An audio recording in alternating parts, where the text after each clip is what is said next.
माळापुरी गावामधील शेतकऱ्यांनी आता नवीन उपक्रम हाती घेतला आहे। जे पारंपरिक पीक आहेत त्यांना फाटा देत आता तुतीची लागवड केली आहे आणि यामध्ये तुतीच्या लागवडीमध्ये यांना चांगल्या प्रकारे फायदा दिसतोय की जे पारंपरिक पीक आहेत त्यामध्ये त्यांना परवडत नाही। कापूस असेल, गहू असेल, ज्वारी असेल, यामध्ये जो खर्च येतो त्यापेक्षाही परवडेबल। आपण सोबत शेतकरी आहेत मनसूरभाई, काय सांगाल या नवीन उपक्रमाचं कशा पद्धतीने आहे आणि किती वर्षापासून तुम्ही हे करताय?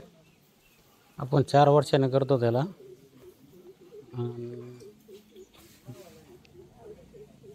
4 वर्षाने चालू आहे आपलं हे। सध्या आपला लॉट बी चालू आहे इथं आणि वर्षाला याच्या 3-4 लॉट तर पक्के निघते याचे आणि याचा फायदा पण आपल्याला जास्त होतोय दुसऱ्या पिकापेक्षा। कापूस लावलं तरी एवढं निघत नाही आपल्याला।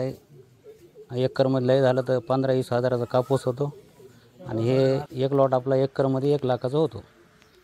तुम्हाला जी पारंपरिक पीक आहे त्यामध्ये आणि किती एकर शेती आहे तुम्हाला आणि हा किती एकरमध्ये तुम्ही हा प्लांट लावला आहे?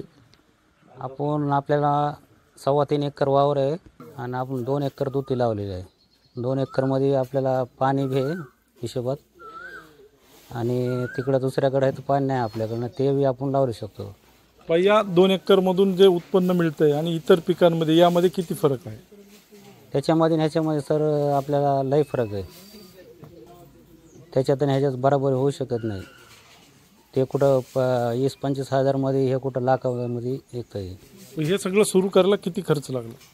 आपल्याला हे सुरू करायला पूर्ण 3.5 लाख रुपये गेले आपल्याला शेडला।